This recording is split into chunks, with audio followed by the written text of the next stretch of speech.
The single life is the preferred life. Listen, single person, you don't have any worries when it comes to conflict because you're not living with anybody. Yeah. Oh my gosh. The number one contributor to divorce are focused on this marriage pleasing them. Happiness in marriage requires for you to give to the other person more. Marriage is not 50-50, marriage is 100-100. You go out there, you give 100% every time. Hey guys, welcome to Unfiltered. My name is Humphreys and one of the pastors at Flood Church in Lilongwe. I'm so stoked today. I'm being joined by a friend and we're gonna go in all sorts of areas, all sorts of places as we're talking about life, ministry, relationships, everything. Just gonna be a full-on package today. So I'm joined by Pastor Che Cowan. I'll have him just introduce himself to us so we can just learn a little bit about his life. Welcome, Pastor. Hey, thank you so much, Pastor Humphreys. It's so good to be here with you. I'm so glad you're back in Malawi. So yes. Welcome back. Yeah, just tell us a little bit about yourself, where you're from as well, your family a little bit. Yeah, so I was born in Jamaica and I was there for almost 40 years. So I lived in Jamaica, grew up in Jamaica. I'm the son of a very popular musician, celebrity in Jamaica. And so Rastafarian, looks just like Bob Marley. So I grew up in that, didn't grow up in a Christian home. I was very far from God. I didn't have any church experience whatsoever. And so when I got saved at 17 years old. And when I did that, I felt God calling me to ministry. And so I went to Bible school. And then after that, I was working in the computer industry for a while. And then ended up going to Canada for my degree. So went to Canada and returned to Jamaica, worked in advertising, and then the Lord told me, hey, it's time to go into ministry. And so we planted a church, my wife and I, Samantha. We planted a church in an area called Ocho Rios in Jamaica. Ocho Rios is a big tourist town in Jamaica, very popular tourist town. And so very transient, lots of people come in and leave, the hotel workers, things like that. But it was a beautiful, beautiful work that we did for 7 years. And then God called us to the United States. And so then we moved from Jamaica, went to Dallas, Texas. And I was the executive pastor for a church there for 13 years. And having done that for 13 years, my friend, his name is Pastor Paul Earl, he started a church some years ago in California. And he felt God calling him to be an apostle, to help other pastors to go around and coach them, and needed someone to pastor the church. And I didn't want to go. I told him I'd help him find a pastor. And when my pastor heard what Pastor Paul's need was, my pastor said to me, hey, you're the person that should be leading that church. And I didn't want to go. It was in the desert. Where I lived was very green and very nice. And plus I didn't want to move my kids, and I didn't know what that would do to my kids and my family. But just through a number of events, God led me to be there, and I've been there now. The church has done really well, has grown. It's been tremendous. And because of being the senior pastor of that church, this is why I'm even in Malawi. This is my second time in Malawi, and it's because our church, before I came on board, started a relationship with Malawi many, many years ago, and now I'm carrying that mantle on. So I'm excited to be here, and that's what I'm doing here, and that's where my story is so far. That's amazing. And the church you're a part of is called Life Church. Life Church. In the high desert in California. And I had the privilege of visiting you guys. Fantastic community. Great, people. And maybe just share a little bit about what you guys are doing in Malawi as a church. Sure.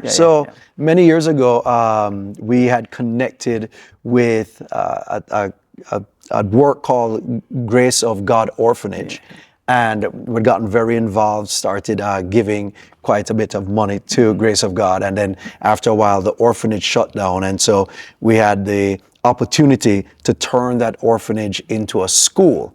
And it's called Life Leadership Academy. Good. And we've been working with Life Leadership Academy now for the past few years, helping to establish classrooms and buildings and bring teachers in and set up the entire ministry so that we can train students not only in education but in knowing God and in having a leadership mindset. Nice. And so we're just building out just standard by standard. So I think we're up to standard 3 now, and we're building that out and hoping to just build it all the way out so we can have students leave there, go directly to high school. And we've, taken on the community right there, so the village there, and we are just being a blessing both to the school and to the village, and we just have some big dreams and plans to continue to work there. So that's one of the main works that we're doing. Beautiful. Another thing that we're doing is we're also working with widows that are in Malawi. So we're working with an organization called Hope for Widows that ministers to about 1,000 widows at this time. Nice. And we do a lot of work with them. Ames, who is the leader of that outreach, is just a dear friend of ours because she was also a student at Go for God. Grace of God Orphanage way back in the day. And so now we're working with her as well when it comes to widows. And then the third thing we're doing is we're working with pastors, connecting with pastors like you and many pastors in Malawi. And we do a conference, pastors and leaders conference every year. And this year we saw over 400 local pastors, just pastors from the Longwe area, as well as from Blantyre, from other countries, Zambia, come in, and we're able to minister to them and give them leadership tools and help them in how to grow their church, how to lead more effectively, how to be better husbands and wives. And so it's just been a blessing to be able to minister on those 3 levels we've come. That's amazing. You are, even what you're just doing with Life Church and then here getting this Life Academy, and even training these pastors. You yourself are very passionate about leadership. Yes. You have a book that's going to be coming up at some point this year as well, just about leadership. First of all, how do you understand leadership? But also, what are gaps that you're seeing? Maybe I know there'll be a lot, but maybe like your top 3 things that make a great leader as well. What would that be for you? I think with leadership, the first thing I would say is one of the big gaps that I see with leadership is a servanthood, is the lack of servanthood when it comes to leadership. Oftentimes, I find leaders measure their effectiveness by how many people serve them rather than how many people they serve. That's good, yeah. And there is a disconnect from the Bible when it comes to what leadership looks like when we start to look at leadership from the standpoint of how many people follow me. And so there's a servant's heart that is often missing in leadership. And I find that, and this is all over the world. And me, I'm coming from Jamaica, I'm going to the United States, I'm here in Malawi, and I see it everywhere I go, that leadership is often a power grab rather than, I believe that what God is, wants us to be is people who, instead of trying to get powerful, that we empower others. And it is that flip and that mentality where we have a privilege to be leaders, to be influencers, to be people who can help others reach their goals and their dreams and their destinies. And we want to sometimes be too much of the hero rather than the one who are helping all these heroes that God has sent to us. So leadership to me is a great privilege. But it's also a stewardship. It is one where we have to answer to God for. And we have to say, this is what I did with my influence. This is who I helped to reach their goal. Too many churches have people trying to build the kingdom of the church rather than having the church building the people and what God has called them to in the kingdom. And so the mindset of leaders having a platform to help others reach their purpose and their destiny and their goal is what I feel leadership is all about. That is where I see God actually leading us. And so some of the gaps then I would see in leadership is, first of all, many times when people come in with that mindset, because they're so power focused, it's hard for them to let power go to others. And oftentimes what happens is that many of our churches stay small and never fulfill their full potential because there's only so much that one person can control. Yeah, absolutely. There's only so far one person can take an organization. And I always say there's a John Maxwell quote that says, "One is too small a number to achieve anything great." Yeah. And God's dream for us is always great, always greater than we can achieve by ourselves. And so one big gap is the empowerment gap. It's just the lack of being able to trust people, to empower people, to build people up and train them in order to carry the mantle and to become partners in carrying the vision out. And leaders become insecure, intimidated, hold on to much more than they need to.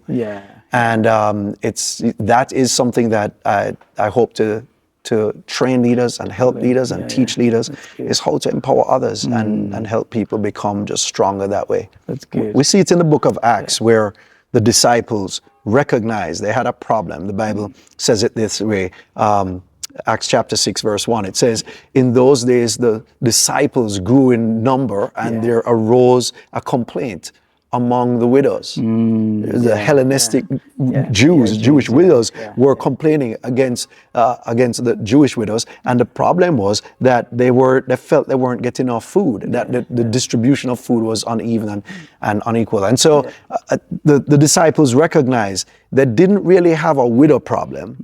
They didn't even have a table problem. It was, serving tables. What they had was a systems problem. The problem they had was they were trying to do all the work themselves. Totally, And it was too much for the 12. So they found 7 and empowered them so they could do the work.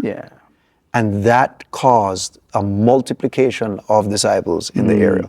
So our whole mindset needs to be a recognition that God didn't call any of us as leaders to do it by ourselves. It was always intended that we would empower others so that they could carry on the work. That's good. That's really good. How would you encourage, because even other people I can see hearing that and being like, oh, wait a minute, I think I am hoarding too much. How do people or what's your advice on people that want to practically start to do that of what do I know to what do I let go of?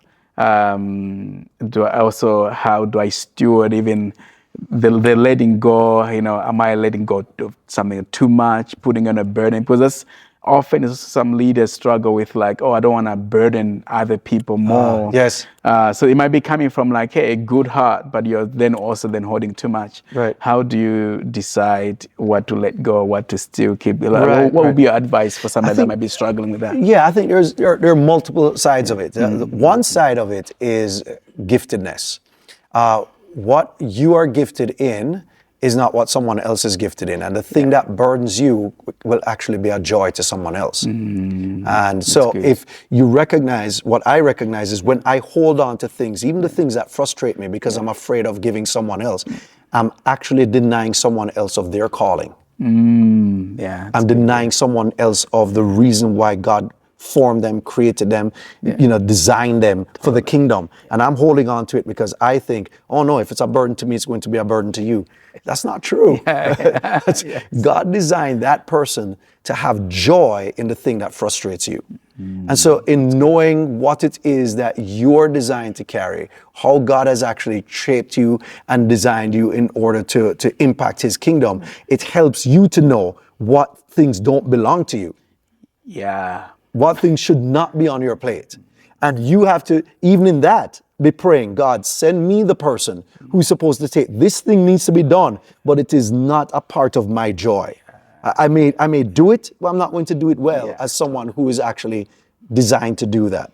And so there's a place of empowerment that begins with you just being confident about who you are, being self-aware of who you are and what God has called you to do, and recognizing some of the tasks are not supposed to be on your plate. The other thing I think with it as well is the trust factor. So you have the gift factor, but then you have the trust factor. The trust factor is, can I trust someone to do this thing that needs to get done that I don't want to do? Yes. And trust comes over time. Trust is something you build. It's not automatic. And so you start by giving small levels, small things to the person in order for the person to build trust. It's all about when we deal with, trying to delegate, right? Yeah. And delegation is something that all of us need to become better at. Because one of the things that happens to us with delegation is we think if we don't do it, it won't get done right. Yeah, it's the struggle. That's a struggle. If I don't do it, it's going to be done wrong. But delegation has to start with, listen, I'm going to give you something that's safe, that if it fails, it's not going to be a big deal. And let me see if I can trust you with that. And then let me see if I can trust you with something more. And it also means that when the thing fails, it doesn't become like, I don't take it out of context and make it like super huge. It failed in that moment, in that situation. It's okay. Let's try again. Let's try again. I think there's this story, and I don't know if it's true, but it's the story of Thomas Edison when he was creating the light bulb. And he said that, he did how many hundreds of, iterations of this light bulb. And he finally came up with the right thing. And the guy who was doing it started to go up the stairs with it and dropped and broke it. Oh, no. And he had to do it again. And he handed the same guy the thing again. And that's just recognizing that, you know what? We're going to try again. And there's failure after failure, but eventually we're going to get it right. And even in that last thing, when it is broken, we're still going to give you again. So I would just say, that's a part of the process of delegation and process of building trust. People, it takes time, but you have to be willing to do that. You have to be willing to do that. That is so good. So giftedness and trust, I think those elements, thank you very much. Those are quite powerful. Sure. Yeah, absolutely. All right. You've been married for how long now? 30 years. 30 years? 30 years. That's Thank a you so dream much. of mine. That's amazing. Yes. What are like the 2 or 3 things that have kept you guys in your marriage, that long and faithful still? Like I saw you and Samantha, you guys love each other, out for each other. But after 30 years, it's as if you just got married, So what's that for you? That 2 or 3 things that, marriage is first of all, marriage has to be a priority.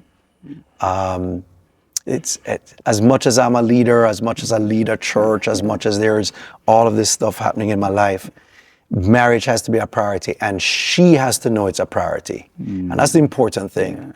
It's that my wife has to know that she's a priority in my life, more than ministry, more than vision, more than leadership. My wife has to be a priority. But what does that look like on a practical level? Number one, it looks like making time for her and setting boundaries around that time. So one of the things that we've done for many, many years now is that we have a date night. So every Thursday night is our date night. Now, when we had little kids, we couldn't do it as often. So we'd maybe do it once a month when our parents were able to take care of the kids. And, as they grew older, then things became more flexible. But what we did was ensure that we put some boundaries around this time that says no meetings, no phone calls, no texts, no whatever. This time is our time. And what that does is where a spouse may want your time or want a certain amount of attention, because there is a time that is reserved for them. That is their time. Then it creates a sense of, even though I can't get it now, I know it is coming. Yeah. Because we have some things we want to talk about, some things I want to share, some things on my heart, and that time is coming. So that's really, really critical, is recognizing you have to have boundaries. And that those boundaries need to protect your wife or your spouse. Those boundaries need to protect your kids, as you have kids, and we can talk about that separately, but that's what we do. And date night isn't always out on the town, like sometimes we do a restaurant, sometimes we just, hey, we're watching a TV show together and it's our show and we don't watch it unless it's date night and we're just doing that. Sometimes it is just us hanging out in the backyard and just enjoying ourselves. But it is our time. So that's number one, like a real serious commitment to having boundaries like that. So I tell people, once a week, do something once a week. With your spouse, do something once a quarter, like, go out. I mean, like, do something big, whether it is spend a weekend somewhere together or spend a couple of days or a whole day, like take some time off and both of you just do something. And then once a year, you have something where it is really a time for you to go off together. And having that kind of rhythm in our lives has helped us over the years to maintain a certain amount of connection and with each other, where we know that we value each other and that we prioritize each other. That's good. Yeah, so that's one of the big things. I think another thing too is pursuit. So there's the priority and doing that, but there's also pursuit. There is the pursuit of doing those things that matter, whether it is the calls in the middle of the day or the texts or purchasing something, a gift, or it is, hey, I know you like the kitchen clean, so I'm going to clean the kitchen, or it is things that say, I am pursuing you. I long for you. I desire you. You mean that to me. So that kind of, adding that into the mix where you're prioritizing, but you're also pursuing, right? And those two things, the priority and the pursuit, creates passion. So, I'm a preacher, I have to do alliteration, right? Come on now. It creates passion in the marriage, but you want to maintain that. You don't want the business of the marriage, the business of the family to get in the way of those things. The business is very important, but try not to do business with date night. Oh, yeah. So date night, we don't talk about dates and budgets. We do that at another time. Date night, we talk about us. We talk about dreams. We talk about what has happened that mattered to you emotionally. What were your highs and your lows? Where do you see us going as a family? What do you see happening right now? How are we doing? And so we talk about more heartfelt things than when we do our business meetings. Our business meetings, somebody has out a computer, there's an Excel sheet, there's a calendar, there's something like that happening. And that's not romantic whatsoever. Yes, absolutely. Right? So we try and separate those two so that we understand marriage is like it's an organization, man. You have to run it. And because that removes stress when you do it well. But then there's this side, the emotional side, that's just very critical as well. That's amazing.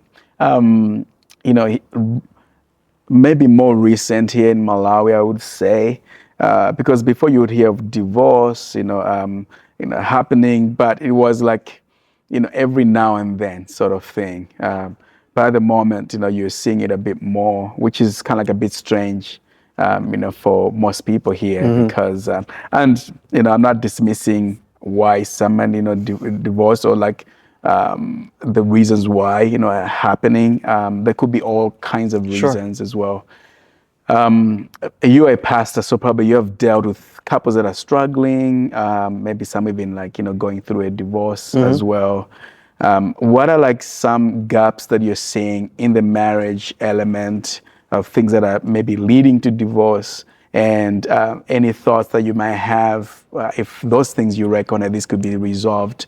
Any thoughts? I know it's a broader question, but wherever you could go, I would appreciate your thoughts. For sure. One is selfishness, I think, is, to me, the number one contributor to divorce. Most people are focused on this marriage pleasing them, not them pleasing their spouse. So it's very selfish. It's very me focused. There's this old Janet Jackson song that says, "What have you done for me lately?" And there is this idea of this marriage is here to make me happy. And God designed marriage to make us holy. And that's where we struggle. We don't realize our marriage is actually here to shape us to become more like Jesus. And that means it's going to test every fruit of the Spirit in our lives. Marriage is going to test love and joy and peace and patience and patience and patience. All of it, yes. And gentleness and all of them. It's going to marriage is a fruit tester. And because it is, when you're selfish, it is difficult for you to have a happy marriage. Because happiness in marriage really requires for you to give to the other person more than you want to receive. And so marriage is never 50-50, and we know that. You never hear a coach say to a team, "Hey, World Cup is going on now. Hey, I need everybody to give 50%. Everybody go out there and give 50%. Nobody does that. Right? We don't say that. Marriage is not 50-50. Marriage is 100-100. You go out there, you give 100% every time. What does it mean? You give 100%, not you look for 100% to come to you. You give 100%. I think number two is people don't invest in their marriage. Whatever you invest in grows. Whatever you invest in grows. And so one thing Samantha and I do is every year we look for something that we're going to do that will be an intense investment in our marriage. It could be counseling. It could be a marriage conference. It could be reading a marriage book together. It could be doing a small group that's all about marriage. We are going to do something every year that is going to raise our marriage to the next level, whatever it is. And we never get to a place where we think we have it all together so we don't need any investment. That's good. We're very intentional of saying what we would do this year to invest in our marriage so our marriage can become better. So whatever you invest in grows. People say the grass is green on the other side. It's because they're watering the lawn. If you invest in your lawn will be green too. So it is investing in the marriage that will cause the marriage to grow. I think those two things are massive when it comes to how marriages flourish and how marriages work well. I think mentorship is important. Having other people ahead of you who you can be vulnerable. People in your life you can be vulnerable. You can be open to. And it doesn't even have to be mentors only, but it's also people on your level who you can say, "Hey, you know what? This is who we are. This is what we're going through." And you can be honest, you can be open, and people can speak into it without it feeling threatening, without feeling judged, without feeling like, "Oh no, what will they think of me if I share this?"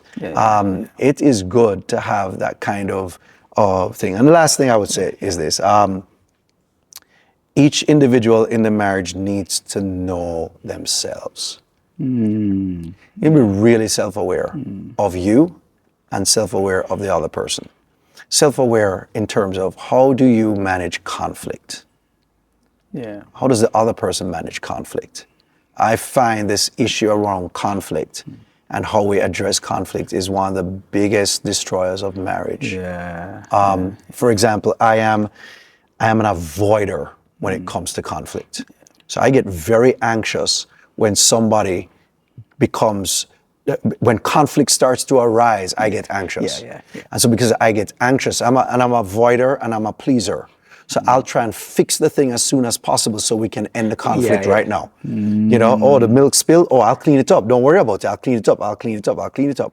My wife is not like that. My wife is somebody who her anxiety goes up if she doesn't say something. Okay. So for her, she has to say something. She not only notices that the milk spilled, but she has to find out how it spilled, who spilled it, why it spilled, when did it spill, and how can we avoid it ever spilling again. So she has to have a whole investigation going.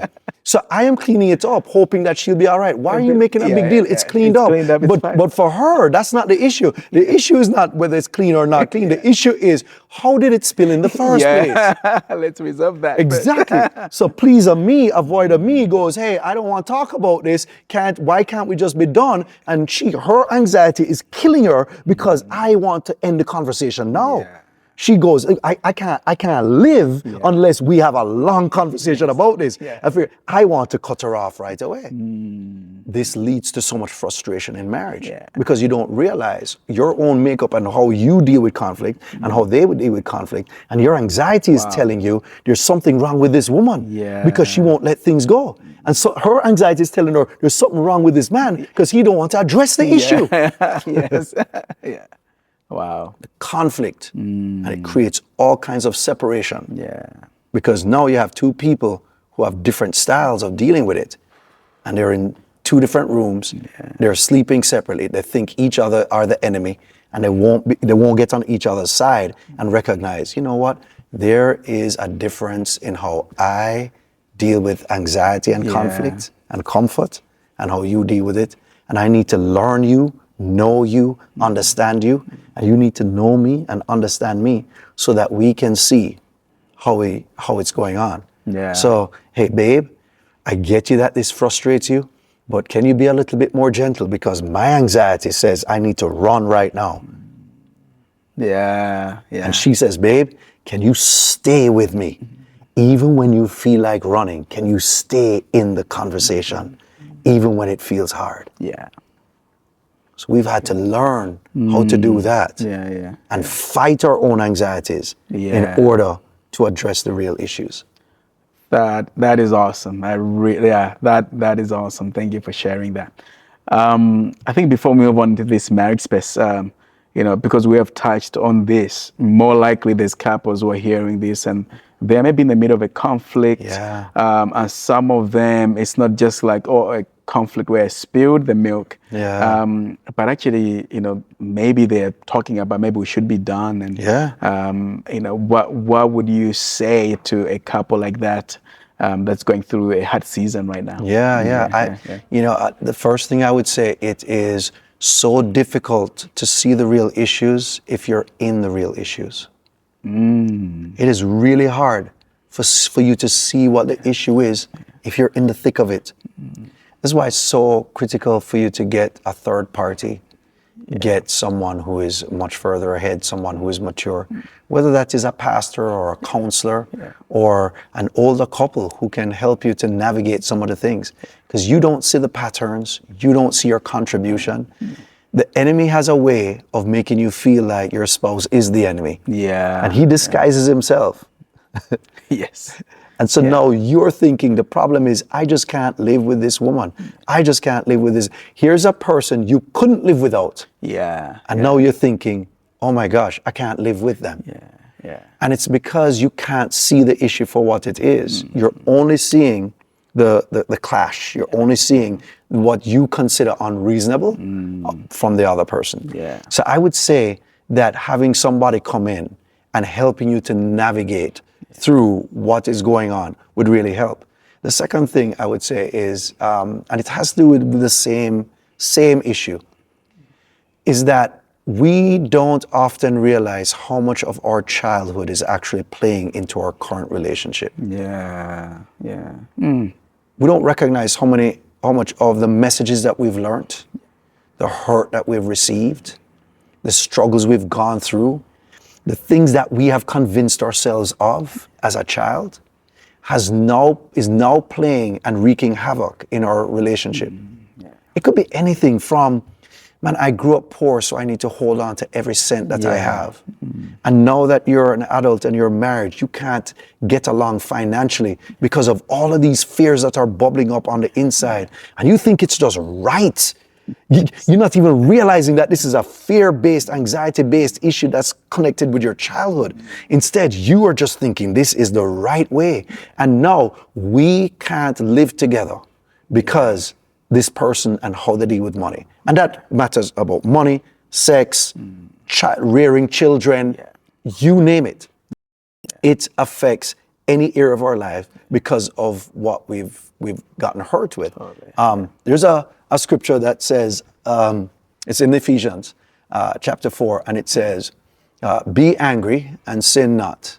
Do not let the sun go down on your wrath and give a foothold to the devil. And one of the things that we often see that scripture as saying is that, hey, I don't want the day to end without us addressing the issue. And that's what they told me when I got married. Hey, don't go to bed unless you talk about the issue. And boy, I tell you what, we sometimes lie down in bed and say, who is going to fall asleep first? Right? Because I'm not going to fall asleep first. You better not go to sleep without dealing with it. Listen, and there is some value and wisdom in that. But over the years, I've realized something else in that scripture that I think it may even be addressing. And it's this idea that we talk about the sun going down as not only a daily thing, but also a seasonal thing. Sometimes we'll say this, the sun has gone down on your childhood. Now you're a teenager. The sun has set on your teenage years, now you're a young adult. The sun has set on your single life, now you're married. So there's this sense of seasons in our lives where the sun sets. Every season there's a sunset. There's a sunrise and a sunset in each season. And what I want to just kind of explain to our viewers here is, when the enemy comes in and creates hurt and anger and pain in one season of our lives, if we don't address it in that season of our lives and the sun goes down, the enemy gets a foothold in the next season of our life. Come on, And every season that sun sets, it is more and more difficult to recognize the original pain point that caused the anger in the first place. And all of a sudden, we're 35 years old, and we're lashing out at our spouse, lashing out at our kids, lashing out at our bosses, lashing out at people in our lives. And we don't know why it is we are the way we are. And it's because there were so many seasons where the sun set, and the enemy got a foothold on the anger in our lives. And now it's manifesting to the people we love, not the people who cause us the anger. Absolutely. Wow. Wow. And so now our spouse is paying the price for our coach that told us, you're not good enough to be on this team. Wow. Now our children are paying the price for a parent who said, but you'll never be good for anything. An aunt, an uncle, a teacher who said something to us in one season of our lives. And we've been walking with this anger, never having enough power to address it then. But now we're taking it out in our marriage now. And so our marriage is suffering, not because of a 36-year-old, but because of a 12-year-old hurt boy. A 14-year-old girl. Somebody was damaged, and they're manifesting now in a marriage in this time. Wow. That's powerful. So some of us need to address the 12-year-old us, We have to see the 12-year-old us. Sometimes we have to say, when did this first start? When my wife says certain things to me, I might feel, what, does she think I'm stupid? Why does she treat me like that? She treats me like I'm stupid. Where did that first thought come up? Where did that first thought come up? And I remember when Miss Brown put me in front of the class and I was doing something on the board and I couldn't get it right. And she said, just go sit down. You're just stupid. Oh my gosh. Wow. Now every time my wife is correcting me about something, I feel stupid. I'm like, don't correct me. Why are you're disrespecting me? No, she's not. But it's because 12-year-old is suffering from someone saying, you're stupid, that's why you don't know what you're supposed to know. Wow, there's a lot to care. Thank you very much for that. I appreciate it. Let's not leave the single people out. Let's talk about about singles. Let's talk about singles. A lot of our young people, you'd have people that, want to get married. Yes. Things are not happening for them. Yes. We've got, I don't know in Jamaica, but here there's almost an expectation. Hey, you have finished your, tertiary education now. Okay, Yeah. where is the man? Where is the, like that expectation. And you Yes. get married, like, hey, where are the kids? So there's always this expectation. So there's some that are going through that pressure now, and they've carried with them. There's some that actually genuinely just be like, hey, I want to do it, and maybe relationships are not working out for them, and all of that. So I'm gonna ask just a broader question for you to just speak, to these young people in the whatever season they're at, in life, whether they're just waiting. Or they have someone they're hoping they'll get married. Yeah. Any thoughts you could share with that? Sorry, it's a big question. Go for it. Whoa, big broad question. Yeah. First of all, the single life is the preferred life. Yeah. The single life is the preferred life. Now, most people don't want to hear that. Most Christians don't want to hear that, especially. Most Christians don't want to hear that. They don't want to hear that. Don't tell me that, Pastor. But Paul said, I would rather you be like me. I would prefer for you to be just like me, single like me. However, if you are burning, it's better for you to get married. Yeah. But what Paul is saying is the better life is the single life. Why? Because a single person, this is what Paul says, a single person, their concern is about the Lord. Yeah. Their concern is about how they can please the Lord. Whereas a married person, like I just explained, all of that I just explained, all of that worries. Listen, single person, you don't have any worries when it comes to conflict because you're not living with anybody. Yeah. Oh my gosh. You don't have to call anybody. Hey, I'm going to be late. You don't have to. No, Paul says, listen, you just have to please the Lord. You have one person to please. It's Jesus himself. But a married person has to now care for their spouse, how they can please their spouse, and spouses aren't necessarily easy to please. So let's just start with this idea that as a single, these are the best years of your life to serve the Lord.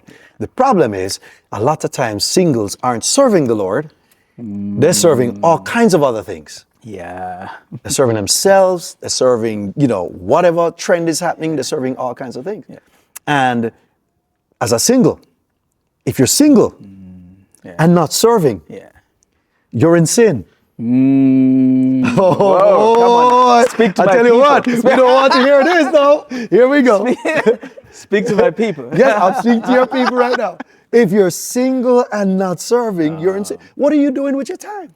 Come on, yeah. You're involved in something that is not pleasing to the Lord. Because if you're single, your time ought to be focused on the Lord. No, that puts you in a really great position. To find the kind of person who can walk through married life with you and be humble enough to receive from other people and to have a healthy marriage. There's no perfect marriage, there are healthy marriages. But healthy marriages are built by healthy singles. Two healthy singles coming together creates a healthy marriage. And if your time as a single is not focused on the Lord, your health is going to suffer as a result. So if you're out there and you're not focused on the Lord, who you find, if they're not focused on the Lord, no, you're talking about two people coming together unhealthy, and there's a whole lot of work to do to get a healthy marriage out of that. So I would just start with this idea that single people, your heart and your focus need to be on the work of the Lord. God, what are you calling me to? Where are you leading me? Because where you lead me, you will provide. And whether that's a spouse or that's not even the focus. The focus is Jesus. I'm here to focus on you. Wow. That's amazing. Thank you very much for that. And appreciate it. Let's talk a little bit about parenting.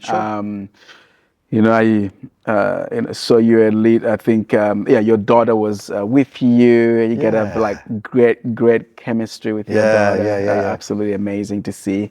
And I think we are getting there now in our context, as most especially I want to say fathers, because like growing up with fathers, or for me as if with my father, he goes to work, you see him in the evening, he comes in the house, you actually get out of the living room so that he can have his time, stuff like that. And in that context, like respectful, kind even to him, so that he's not troubled in a way.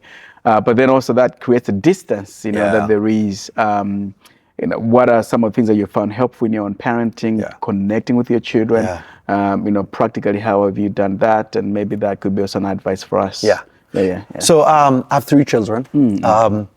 Amanda, she is about to become 27. Oh, wow.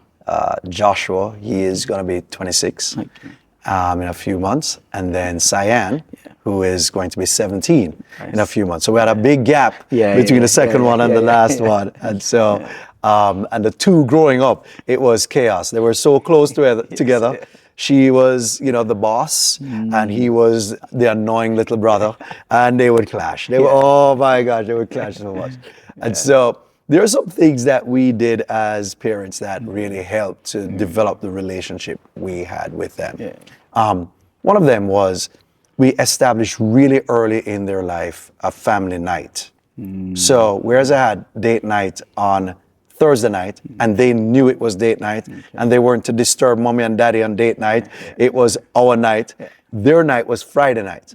So Friday night was family night. And family night meant we weren't going to talk about homework. We weren't going to talk about chores. We weren't going to talk about responsibilities. Friday night was all about, we were going to play games, we're going to watch movies, we're going to eat pizza or some fast food. We're going to do, we even had a poetry night once. We had a drama night. We just came up with stuff. We just did things together as a family on that night. And every week on Thursday, my children would ask, Dad, what are we doing for family night? Oh, I see. Nice. Every week. And I had to come up with something real quick because I forgot it was family night. But they never forgot it was family night. I forgot, they never forgot. And so family night was Friday night. And every week, they just like, what are we doing? What are we doing? What are we doing? I said, oh, I have a surprise for you. Oh, we're going to do something nice. Oh, and then I try to work it out. But what happened is that we worked on relational connection because we're playing games. There were no goals. Absolutely. There was no issue. Win, lose, or whatever, it was just spending time. And so we created an environment where they enjoyed spending time with us and with each other. And that's our parenting, like our goal as parents, and maybe this would kind of help for me to frame the whole thing. Our goal as parents was that when our children were old enough to not spend time with us, they would want to spend time with us and with each other. Nice. So that was our goal from the very beginning. Nice. When our children were old enough to not spend time with us, they would want to spend time with us and with each other. So we wanted to create an environment that made them desire to spend time with us and with one another. And so that's why games, family nights, hanging out, doing things that they would have as memories mattered because we wanted them to have conversations that they couldn't have with anyone else. Like, remember when we did this? Remember when we did that? Remember that whatever it was. Like, no one else in the world could have that conversation with you because we built those memories together. And so family night was really important. Creating memories every year was really important.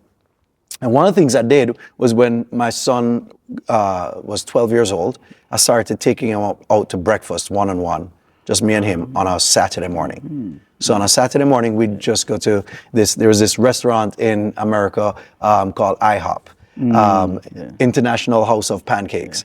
And so we would go there every Saturday morning, and we would talk. But talk is a strong word for what we did.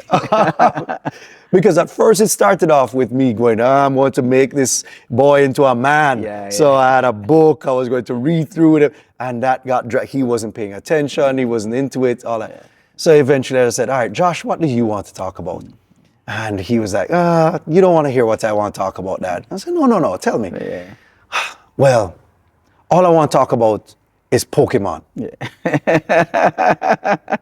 Pokemon. I'm like, Pokemon. That's how, yeah, Pokemon. Let's talk about Pokemon. Man, Dad, I wish this world was Pokemon, man. I really wish this world was Pokemon. And I could have like a Pokemon and da da da. I was like, okay, so tell me about Pokemon. So then he would just tell me about and start educating me on Pokemon. And then, you know, that's changed. And then at one point it became the Spider-Verse and, you know, all this kind. And then that changed. So, but over time, it just became his topic, what he was interested in. And I just got engaged in what he was interested in. Nice.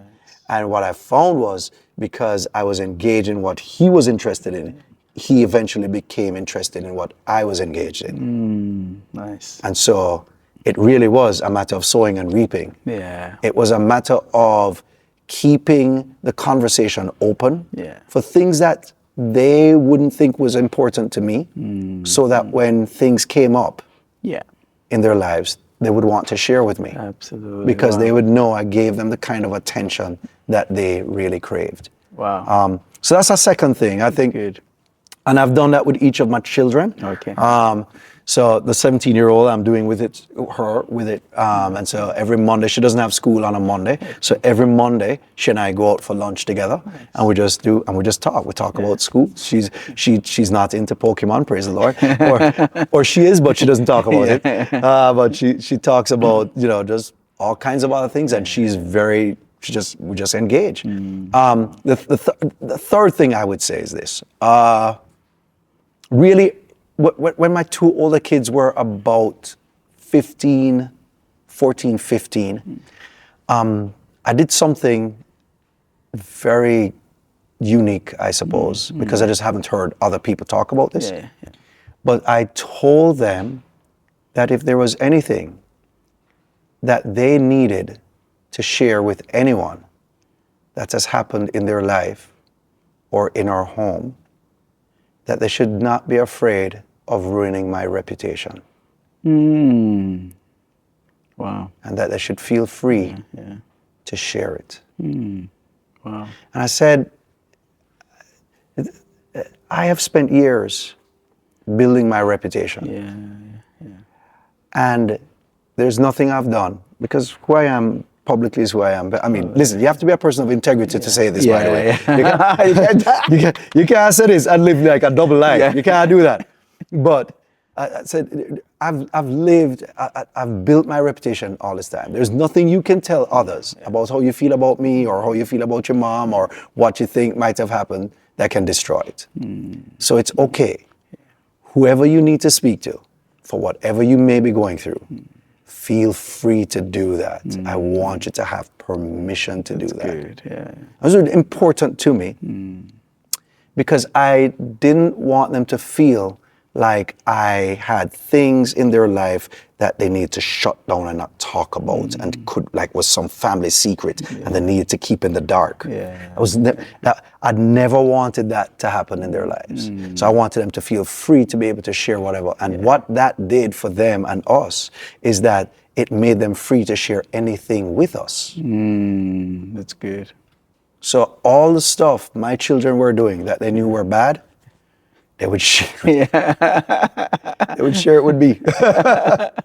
And they shared it with me. And I had to control my responses. Yeah, that's how I was going to ask next. How did you respond? Absolutely.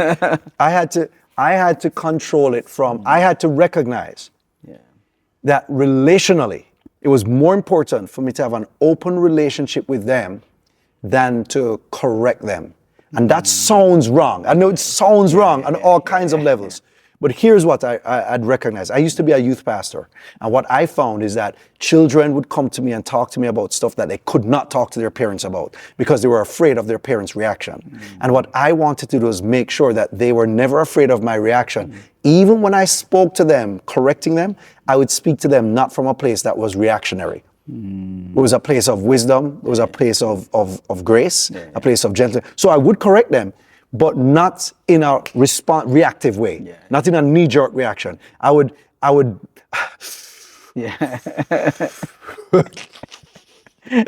Yeah. I would say things to them like, "Hey, you know what? I hear what you're saying. Well, let's talk about it tomorrow. I'm a little tired right now. Let's talk about it some more tomorrow." And then I'd go, "Oh my God, what was that?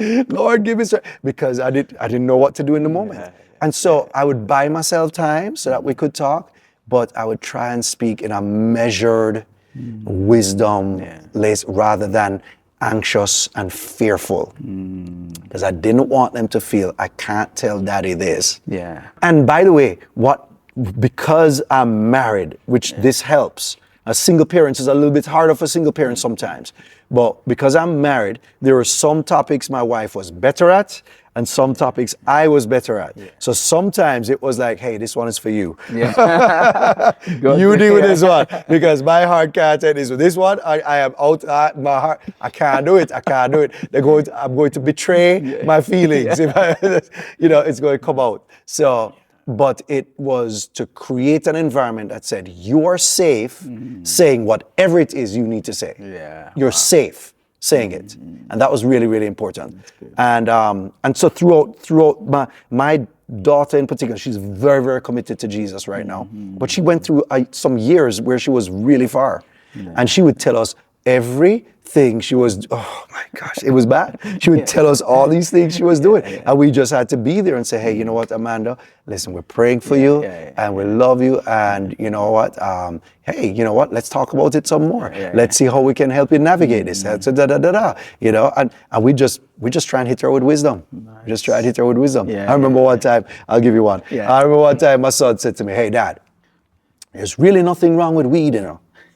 I said, "Yeah." I said, "Okay, tell me more." That's always a thing to say. "Hey, tell me more." Say, "Yeah, like all these drugs that get you addicted and stuff, but weed, I mean, Dad, weed is not like anything harmful. Weed just calms you down. Weed just does that." I said, "Okay." I said, "All right." I said, "I hear you." I said, "You know what? I do see where weed does, and they have medical marijuana now." He says, "Yes, see, exactly." I said, "Man, I hear you. I said, "Let me ask you something though." I said, "You have some friends who smoke weed all the time?" Say, yeah, I have some friends. And like it doesn't do anything to them. I said, "Okay." I said, "How many of them are ambitious? How many of them are working hard to achieve something? How many of them like are real go-getters?" Look at them and you say, "Man, that guy is going to be real successful in life."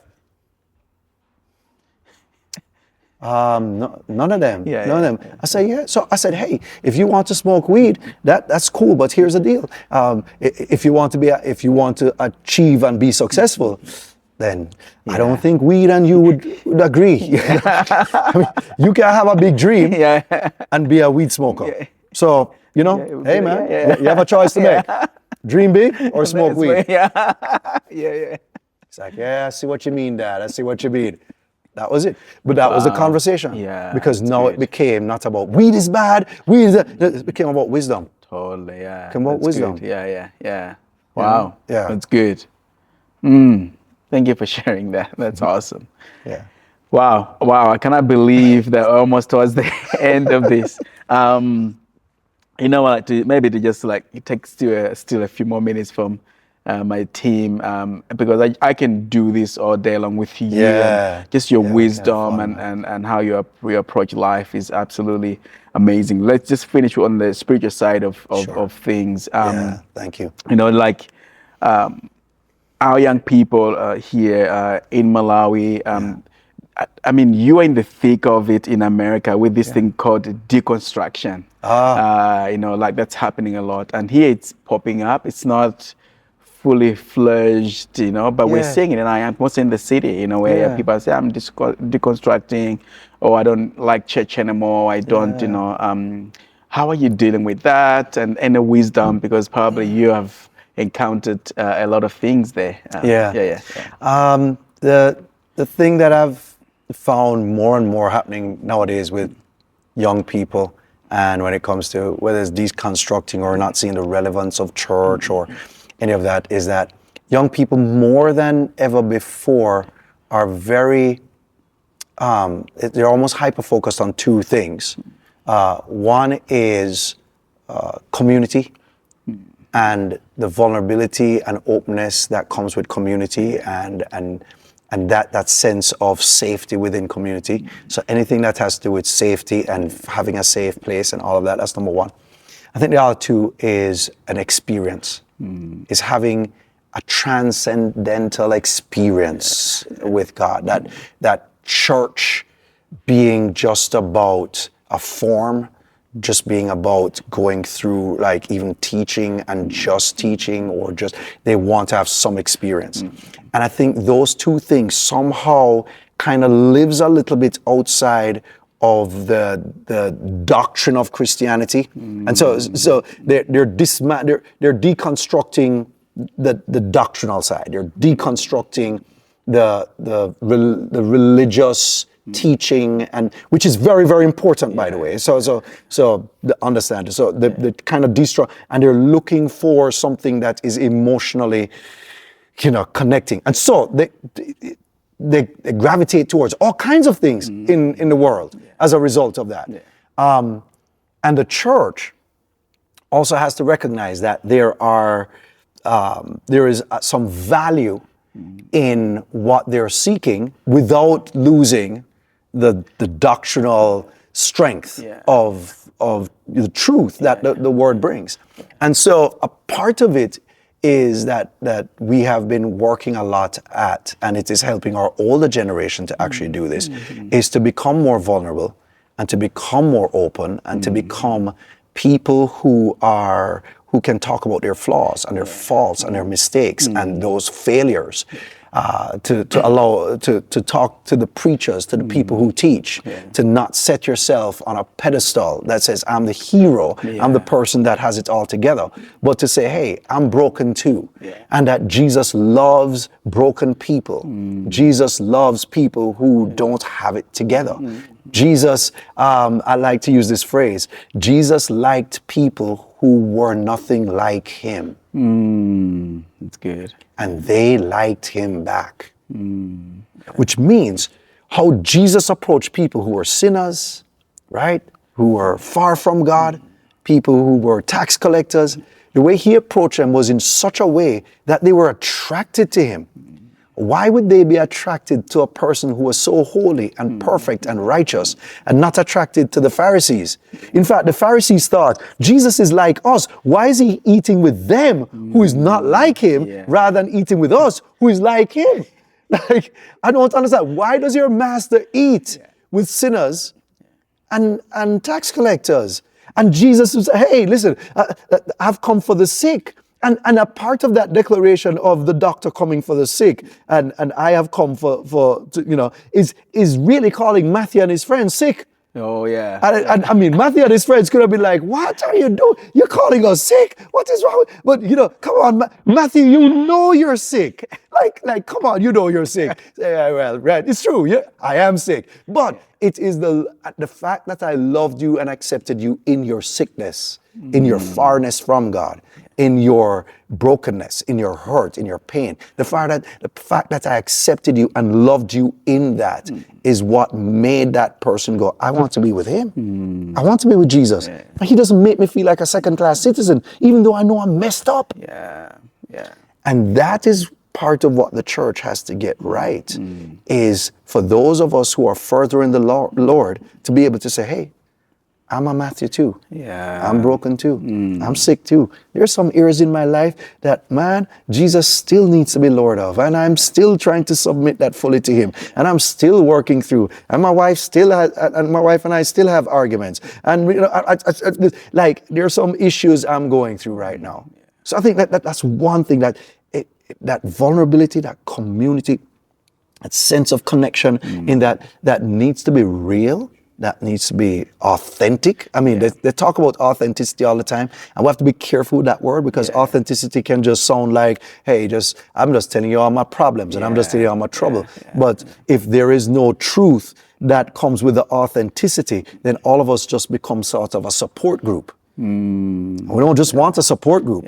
What we want to do is we want grace. Hey, you can share your issues, but we also want truth. Absolutely. The Bible says Jesus was the manifestation of the Father, and we beheld his glory as full of grace and truth. And we need both in order to help people to draw close to God. So I think that idea of leading with grace, following with truth, helping people to understand at this church, you can be real, you can be open, you can be vulnerable. It helps to dismantle this idea of dismantling Christianity, because Christians all think they know what is right, and therefore I'm going to break it down to prove that you don't. And I think that is like number one thing, is to have that sense of vulnerability. And then the second thing is this idea of this experience with God. In other words, the reality of God, the reality of engaging with our God, not just reading the Bible to know the Bible, not just praying because I said I've prayed, but engaging with our righteous, holy, loving, caring God in those moments.